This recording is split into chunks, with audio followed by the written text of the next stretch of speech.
시청자 여러분 안녕하십니까? 뉴스 플러스 시작하겠습니다. 계속되는 추장관 아들 군복무 의혹과 관련해 여당은 과잉 대응을 자제해달라고 전했습니다. 주호영 국민의힘 원내대표가 더불어민주당 윤미향 의원을 비판했습니다. 강북구가 만성질환자 등을 비롯한 주민들을 위해 세이프 약국을 운영합니다. 횡성군 치매안심센터는 비대면 방식의 치매관리 프로그램을 도입했습니다. 고령시가 11월까지 가을철 농촌 일손돕기 지원 창구를 운영합니다. 한 주간의 국회 소식입니다. 추미애 장관 아들의 군복무 논란이 몇 주째 끊이지 않고 있는데요. 여당 의원들이 추 장관 아들을 옹호하는 과정에서 안중근 의사에 빗대는 등의 발언을 해 비판이 일고 있습니다. 이에 더불어민주당 이낙연 대표가 과잉 대응은 자제해달라는 메시지를 전했습니다. 지난 18일 국회 더불어민주당 당대표 회의실에서 열린 최고위원회의에서 이낙연 당대표가 추미애 법무부 장관 아들과 관련해 과잉 대응을 자제해달라고 주문했습니다.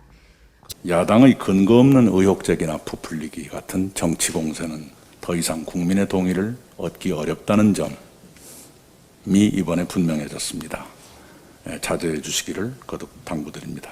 동시에 우리에게도 과제가 생겼습니다. 사실관계는 분명히 가리되 과잉 대응은 자제하는 것이 옳다라는 것이 우리가 얻은 교훈입니다. 최근 민주당 의원들이 추 장관을 옹호하는 과정에서 추 장관 아들을 안중근 의사에 빗대고 의혹 제기 자체를 쿠데타로 표현하는 등 각종 발언들을 내놨다가 비판받는 상황이 발생해 진화에 나섰습니다. 한편 추미애 법무부 장관은 야당의 집중 공세에 자신과 남편은 군에 민원을 넣은 적이 없다고 밝히고 있어 이번 사건을 담당하고 있는 동부지검에 시선이 집중되고 있습니다. 주호영 국민의힘 원내대표가 보조금 부정수령 등의 혐의로 불구속 기소된 더불어민주당 윤미향 의원을 비판했습니다. 지난 15일 국민의힘 원내대책회의에서 주호영 원내대표가 총 8가지 항목으로 불구속 기소된 윤미향 의원에 대해 비판의 목소리를 높였습니다. 특히 안성쉼터 고가 매입은 검찰도 설명하고 있지만은 지인으로부터 소개받은 매도인이 요구하는 대로 시세보다 고가인 7억 5천만 원에 매수해서 매도인에게 재산상의 이득을 취득하게 하고 정대협에 손해를 가한 업무상 배임만이 문제가 아니라 정작 매도인에게 재산상 이익을 취득하게 된 경위가 지난 14일 서울서부지검 형사사부는 윤 의원을 보조금 관리에 관한 법률 위반 업무상 횡령 배임 등 총 8개 혐의로 불구속 기소했습니다. 한편 국민의힘의 최승재 배현진 의원은 지난 17일 윤미향 의원에 대한 징계 요구안을 국회의원과에 제출했습니다. 강북구가 여러 종류의 약을 동시에 복용하는 주민과 만성질환자 등을 위해 세이프 약국 30곳을 운영합니다. 세이프 약국을 방문하면 복약 지도와 함께 금연 상담이나 우울증 극복과 같은 다양한 건강관리 프로그램을 제공받을 수 있습니다. 강북구가 지역 내 약국과 협력해 환자의 복약 지도와 금연 상담, 정신건강 등을 지원하는 세이프 약국을 운영합니다. 지난 2013년 서울시에서 시작한 세이프 약국은 세밀하고 이용하기 편리한 건강관리 프로그램을 가까운 동네 약국에서 받는다는 뜻의 줄임말로 누구나 이용할 수 있습니다. 이들 약국에서는 혈압이나 당뇨약, 진통제와 같이 여러 종류의 약을 동시에 복용하는 어르신을 포함해 만성질 환자와 일반 주민을 대상으로 맞춤형 프로그램을 제공합니다. 세이프 약국을 방문하면 복용하는 약물에 대한 포괄적인 관리와 함께 생활습관 교정에 따른 상담을 받을 수 있습니다. 또 강북구 보건소와 연계한 금연 패치 제공과 금연 상담, 우울증 환자를 위한 생명 존중 문화 조성과 정신건강 지지도 진행됩니다. 강북구에서 운영 중인 약국은 모두 160여 곳으로 이 가운데 세이프 약국은 지난해보다 2곳이 늘어난 30곳이 지정돼 있습니다. 강북구는 서울시 온라인 교육과 자치구 자체교육 등 기본과정 15시간 이상을 이수한 약사를 대상으로 증서를 수여하고 해당 약국에는 인증 명패를 부착했습니다. 장기간 지속되는 코로나19로 인해 우울감이나 고립감을 느끼는 코로나 블루를 경험하는 분들이 많습니다. 마포구가 지쳐있는 지역 내 구민들에게 치유식물과 천연제습제를 전달했습니다. 마포구가 진행한 치유식물과 천연제습제 전달은 지역 내 15개 동자원봉사 캠프의 자원봉사자들이 동주민센터 직원과 협업해 대상자를 파악한 뒤 직접 각 가정에 방문해 문 앞에 두는 비대면 방식으로 진행됐습니다. 마포구는 최근 코로나19의 급격한 확산으로 단절감을 더 크게 느낄 수 있는 독거 어르신, 저소득층을 대상으로 정서적 안정감을 줄 수 있는 치유식물 2,000봉과 오랫동안 재사용할 수 있는 천연제습제 600개를 전달했습니다. 전달된 치유식물은 실내에서 잘 자라며 실내 공기 정화 및 스트레스 완화 기능이 탁월하고 꽃말의 희망 메시지까지 담고 있는 쿠르시아, 만세선인장, 크로톤, 문샤인 등입니다. 이번 나눔은 코로나19 여파로 경제적 어려움이 커진 화훼 농가를 지원함으로써 농가에 힘을 실어주고자 하는 바람도 반영됐습니다. 다음은 광역시 소식입니다. 환경과 지역경제, 두 마리 토끼를 모두 잡을 수 있는 대전형 그린 뉴딜 사업이죠. 대전시가 물순환 도시 조성 사업을 본격적으로 추진합니다. 대전시가 국정과제이자 시민약속 사업인 물순환 선도도시 조성 사업과 관련 둔산, 월평, 갈마 일원 시범사업지에 대한 시설 공사를 9월부터 시작합니다. 총 공사비 250억 원이 투입되는 물순환 시범사업은 빗물이 땅속으로 침투되지 못하는 불투수면이 가장 넓게 분포된 둔산권을 대상으로 도시의 물순환 기능을 회복시키는 친환경 녹색 사업입니다. 한편 이번 사업은 2021년 말 준공을 목표로 추진되며 시범사업 지역을 공원, 도로, 관공서로 나눠 식생체류지, 식생수로, 물순환 테마파크, 물순환 체험거리 등 부문별 특성에 맞는 시설을 조성할 계획입니다. 광주시가 방역중점 관리지역을 북구로 지정하고 인력과 예산 등 방역 역량을 집중 투입할 방침입니다.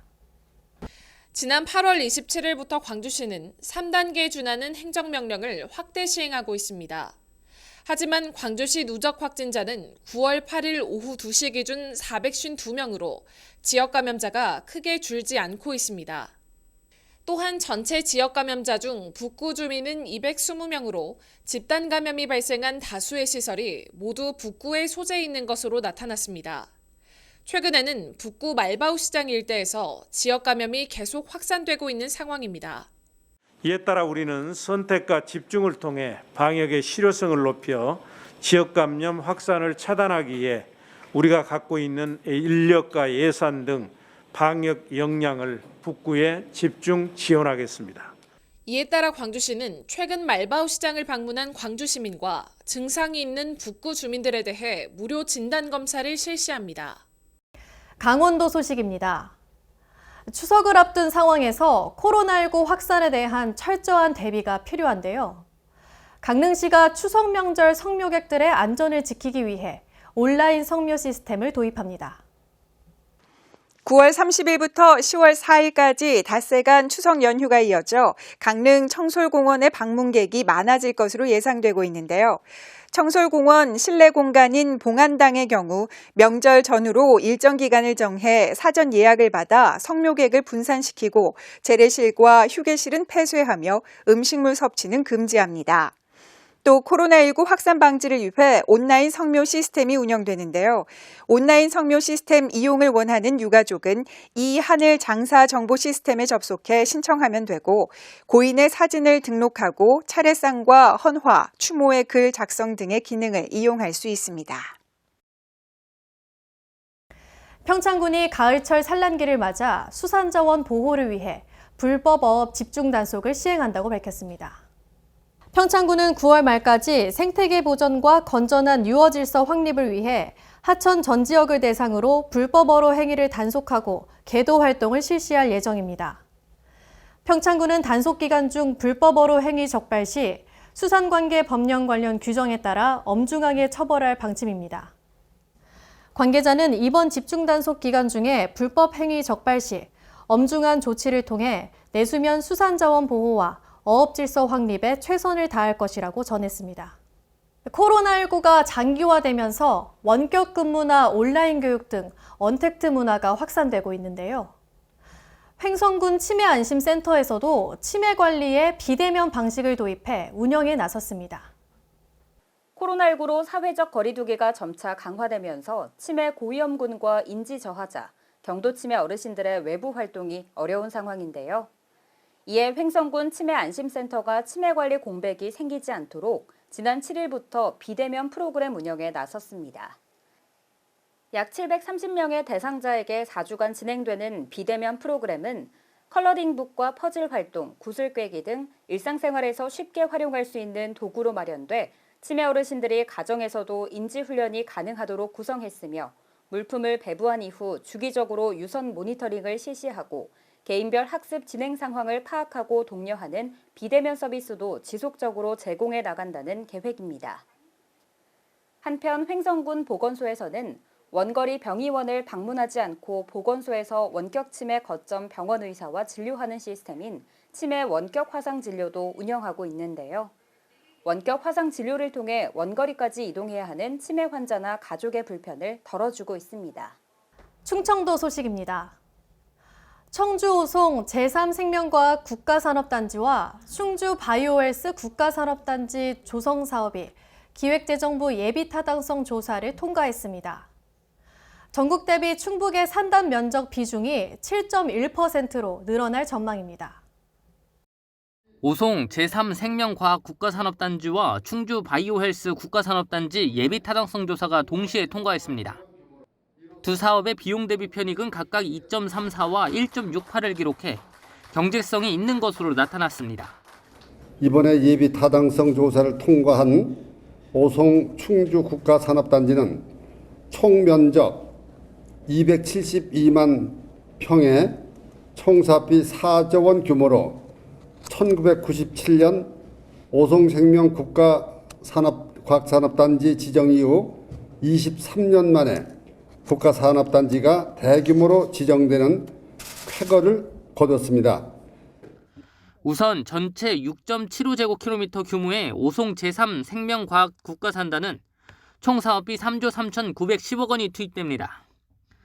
충주 바이오헬스 국가산단 역시 전체 규모 2.24제곱킬로미터로 총 사업비 5,662억 원입니다.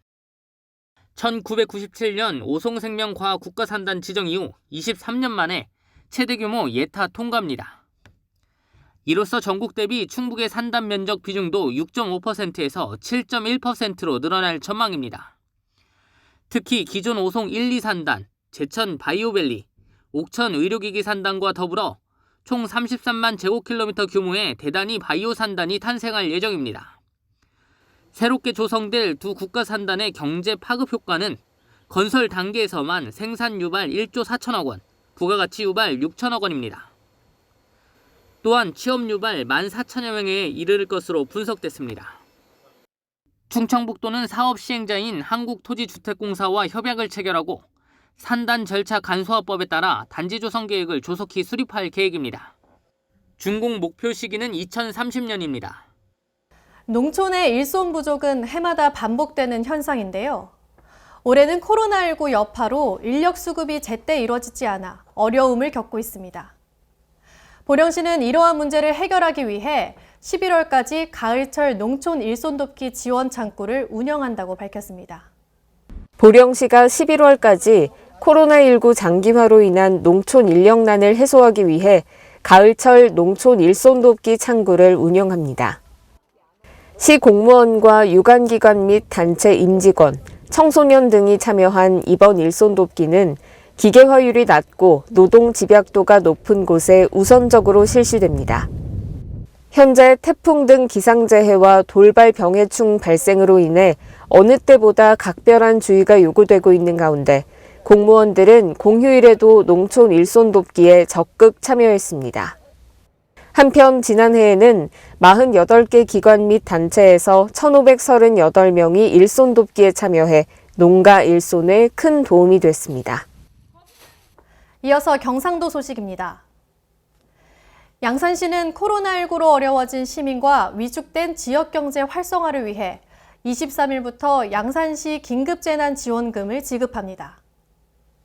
양산시는 온누리 상품권과 선불카드의 원활한 수급을 위해 지난 11일 NH농협은행 양산시 지부와 업무 협약을 체결했습니다. 신속한 민원응대와 정확한 업무 처리를 위해서도 20명의 시 공무원의 긴급 재난지원금 전담팀 구성도 마쳤습니다. 양산시 긴급재난지원금 지급 대상은 2020년 9월 4일부터 신청일까지 계속해서 양산시에 주소를 둔 모든 시민인 전체 14만 8천여 가구 35만 1천여 명으로 1인당 5만 원씩 가구 단위로 지급하며 재난지원금 총 지급액은 183억 원입니다. 신청은 온라인과 오프라인으로 가능하며 양산사랑카드를 보유한 세대주는 9월 29일까지 시 홈페이지를 통해 긴급재난지원금 포인트를 신청할 수 있고 카드가 없는 세대주는 9월 23일부터 11월 13일까지 읍면동 행정복지센터와 거점 지역 창구를 방문하면 온누리 상품권 또는 선불카드를 현장에서 즉시 받을 수 있습니다. 오프라인 신청 시에는 사회적 거리 두기 실천을 위해 생년 끝자리에 따른 오부제를 10월 30일까지 운영하고 11월 2일부터 13일까지는 적용 없이 누구나 신청 가능합니다. 이번 지원금은 추석을 앞두고 있어 전통시장 활성화를 위해 온누리 상품권이 우선 지급되며 선불카드와 양산사랑카드 재난지원금 포인트는 올해 12월 31일까지 사용할 수 있습니다. 포항시는 연이언에 습한 2차례 태풍으로 피해가 컸는데요. 태풍으로 인한 긴급 피해 복구를 위해 중소 중견기업의 일용근로자 인건비를 지급할 계획입니다. 포항시는 태풍 피해를 입은 관내 중소, 중견기업의 일용근로자 인건비를 우선 지원합니다. 이번 지원은 기존 지원 대상에 해당하는 기업 중 올해 태풍으로 피해를 입은 기업을 우선적으로 선정해 피해 복구에 소요되는 일용근로자 인건비 부담을 덜기 위해 시행됩니다. 인건비 지원 사업에 참여하는 일용근로자는 고용일 기준 포항시에 주소를 두고 있어야 하며 외국인 근로자는 지원 대상에서 제외합니다. 전라도 소식입니다. 올 가을은 독감과 코로나19가 동시에 유행하는 이른바 트윈데믹 상황이 올 수 있어 개인 방역과 예방접종이 중요한데요. 임실군은 모든 국민에게 독감 백신을 무료로 받을 수 있도록 지원한다고 밝혔습니다. 보도에 강석훈 기자입니다. 임실군 보건의료원이 인플루엔자 유행에 대비해 15일부터 어린이 예방접종을 시작으로 임산부와 만 62세 이상 어르신 등 무료 인플루엔자 예방접종을 순차적으로 실시합니다. 군은 코로나19 감염병 예방과 사회적 거리 두기를 지키고 접종 인원과 시작 시기를 분산 진행해 대기 시간을 단축하는 등 민원 불편을 최소화할 계획입니다. 이 밖에도 코로나19 유행을 방지하기 위해 초등학생뿐만 아니라 중고생과 만 62세부터로 확대 지원되며 백신도 3가에서 4가 백신으로 변경됩니다. 임실군 의료 관계자는 유행성 독감의 선제 대응을 위해 겨울이 오기 전에 꼭 예방접종을 하길 바란다며 코로나19 유행 방지를 위한 사회적 거리 두기가 중요하므로 초기 혼잡 방지와 안전한 예방접종을 위해 연령대별 일정을 지켜줄 것을 당부했습니다. 지금까지 전북에서 강석훈이었습니다. 익산시가 반도체와 디스플레이 소재 선도 기업인 다이토키스코와 전자소재 중심 사업에 기반한 HS 머티리얼즈를 유치했습니다. 익산 제3일반산업단지 투자를 위한 협약과 분양 계약을 체결했다는 소식, 황인아 기자가 전해드립니다. 전북 익산시가 다이토키스코, HS 머티리얼즈와 익산 제3일반산업단지 투자를 위한 투자예방 및 분양 계약을 체결했습니다. 이날 신규 투자를 체결한 HS 머티리얼즈는 올해 7월 설립된 한솔케미칼의 자회사로 익산 제3일반산단 부지에 2021년까지 280여 원을 투자할 계획입니다. 또한 증설투자를 체결한 다이토키스코는 익산 제3일반산단에 전체 면적 2200제곱미터 규모로 2021년까지 157억 원을 투자하여 15명 정도를 신규 고용할 계획임을 밝혔습니다. 정원율 익산시장은 지역경제의 어려움이 더욱 가중되는 상황에서 다이토키스코와 HS 머티리얼즈 같은 우량기업의 유치로 양질의 일자리 창출은 물론 지역경제가 활성화되는 계기가 되길 바란다고 말했습니다. 지금까지 전북에서 황인아였습니다. 정읍시가 다윈시스 철도 공장을 비롯한 철도 관련 기업을 빠르게 유치하면서 정읍철도산업 도약의 기틀을 마련했습니다. 올해 12월에는 철도 연결선로를 포함한 모든 부대시설 공사를 완료할 계획입니다. 황인아 기자입니다. 정읍시가 철도산업 클러스터 조성 막바지에 박차를 가하고 있습니다. 시에 따르면 지난 2018년 8월 2만 면 하불이 일원해 22만 평 규모의 철도산업 농공단지 조성 사업을 추진하면서 이후 기업 유치도 마무리했다고 밝혔습니다. 정읍시 관계자는 올해 12월까지 철도 연결선로를 포함한 모든 부대시설 공사를 완료했다면서 올해 연말까지 남은 산업용지 분양을 마무리하겠다고 말했습니다. 유진섭 시장은 정읍이 대한민국 철도 산업의 메카도시로 떠오르고 있다며 일자리 창출과 지역경제 활성화 시스템 구축에 박차를 가하겠다고 밝혔습니다. 지금까지 전북에서 황인아였습니다.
이번 주에도 쾌청한 가을 날씨가 이어지겠습니다. 아침 저녁으로 공기가 다소 차가워진 만큼 건강관리에 유의하시기 바랍니다. 뉴스플러스 마칩니다. 시청해주신 여러분 고맙습니다.